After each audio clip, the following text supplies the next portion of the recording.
یہ ہمارے لیے بہت بڑے احساس کی بات ہے۔ یہ مکہ مکرمہ سے شیخ عرب اور دین کے خادم ہیں اور پوری دنیا میں ان کی دینی خدمات ہیں، تبلیغی جماعت سے تعلق ہے۔ ان کے لیے ہمیں ایسا رشتہ چاہیے جو ان کے ساتھ مل کے دینی خدمات انجام دیں۔ اور عربی میں تو ماشاءاللہ بہت خوبصورت بیان کرتے ہیں، جب بیان کرتے ہیں تو دنیا اش اش کر اٹھتی ہے۔ ایسی عظیم الشان خوبیوں کے حامل یہ عالم دین، ان کے لیے ہمیں ایسا رشتہ چاہیے جو ان کے ساتھ مل کے دینی خدمات انجام دیں اور مکہ مکرمہ میں جائیں تو وہاں دین کی خدمت کریں۔ خود مختار خواتین ہم سے رابطہ کریں، انتہائی خوبصورت، جیسے عرب شیخ ہوتے ہیں ویسے ہیں۔ بسم اللہ الرحمن الرحیم، نحمدہ ونصلی ونسلم علی رسول الکریم، الحمدللہ ثم الحمدللہ۔ اللہ تعالیٰ کے فضل و کرم سے پورے ملک سے بلکہ دنیا بھر سے بہت اچھے لوگ رشتہ رابطہ فرماتے ہیں۔ یہ ہمارے لیے بہت بڑے احساس کی بات ہے۔ یہ مکہ مکرمہ سے شیخ عرب جنہوں نے ہم سے رابطہ کیا اور ہمیں اپنے لیے اچھا رشتہ پاکستان سے تلاش کرنے کو کہا۔ یہ عالم ہیں اور دین کے خادم ہیں اور پوری دنیا میں ان کی دینی خدمات ہیں، تبلیغی جماعت سے تعلق ہے۔ اردو بھی کچھ کچھ جانتے ہیں اور جس شہر میں جاتے ہیں، جس ملک میں جاتے ہیں، پورے دنیا پورا ملک ان کا دیوانہ ہو جاتا ہے۔ ایسی عظیم الشان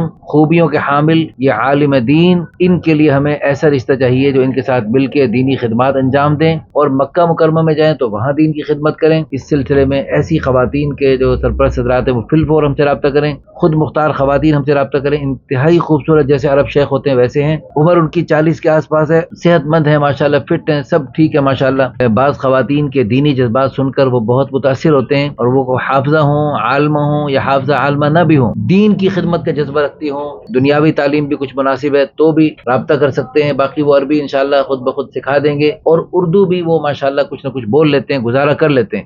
اکثر صحابہ کرام رضوان اللہ علیہم اجمعین کی اولاد ہوتے ہیں، انہی کی برکت سے ہمیں کلمہ، نماز، مسجد ملی، سب کچھ ملا۔ ان کے آباء و اجداد نے قربانیاں کی، مشقتیں برداشت کی، پورے مکے مدینے کو چھوڑ کر پوری دنیا میں پھیل کر انہوں نے اللہ کے دین کا پیغام پہنچایا۔ ہمارے ہندو پاک میں بھی آئے، ہمارے ہندو پاک میں ہمارے آباء و اجداد ہندو سکھ عیسائی پتہ نہیں کیا بلا تھے، تو ان کے آباء و اجداد نے بڑی محنتوں مشقتوں سے مکے کو مدینے کو چھوڑ کر حضور صلی اللہ علیہ وسلم کی اور صحابہ کرام کے صحبت کو چھوڑ کر پوری دنیا میں پھیل کر اللہ کے دین کا پیغام پہنچانے کے لیے سفر کیے، ہجرتیں فرمائیں۔ آگے ان ملکوں میں جہاں جہاں گئے وہاں استقبال نہیں ہوتا تھا، اکرام نہیں ہوتا تھا، کچھ بھی نہیں، بلکہ کچھ اور ہوتا تھا، مشقتیں ہوتی تھیں، لوگ ان کو دھتکارتے تھے، یہ کلمہ پیش کرتے، نماز پیش کرتے، ہر بندے کو اپنے مذہب پیارا ہوتا ہے تو لیکن اللہ کی رضا کے لیے انہوں نے جا کر ان کلمہ پیش کیا، انہوں نے دھتکارا، پھر انہوں نے کلمہ پیش کیا، پھر انہوں نے گالیاں دی ہوں گی، لیکن وہ صبر کرتے رہے، ان کی مشقتوں کو برداشت کرتے رہے، حتیٰ کہ ان کی محنتوں مشقتوں کی برکت سے ہمارے پردادے لکڑ دادے کو اللہ نے توفیق دی، وہ مسلمان ہو گیا۔ تو الحمدللہ آج ہم کلمہ پڑھتے ہیں، لا الہ الا اللہ محمد رسول اللہ۔ یہ کلمے کی دولت جو کائنات کی سب سے بڑی دولت ان کے آباء و اجداد کی قربانیوں سے ملی، تو الحمدللہ ہمارے بڑے محسنوں کی طرف سے ہمارے لیے بہت بڑی سعادت کی بات ہے، ایک رشتے کا پیغام آیا پاکستان سے، کوئی سعادت مند اور نیک بخت لڑکی ہوگی جو ماشاءاللہ حرمین شریفین میں ان کے ساتھ مل کے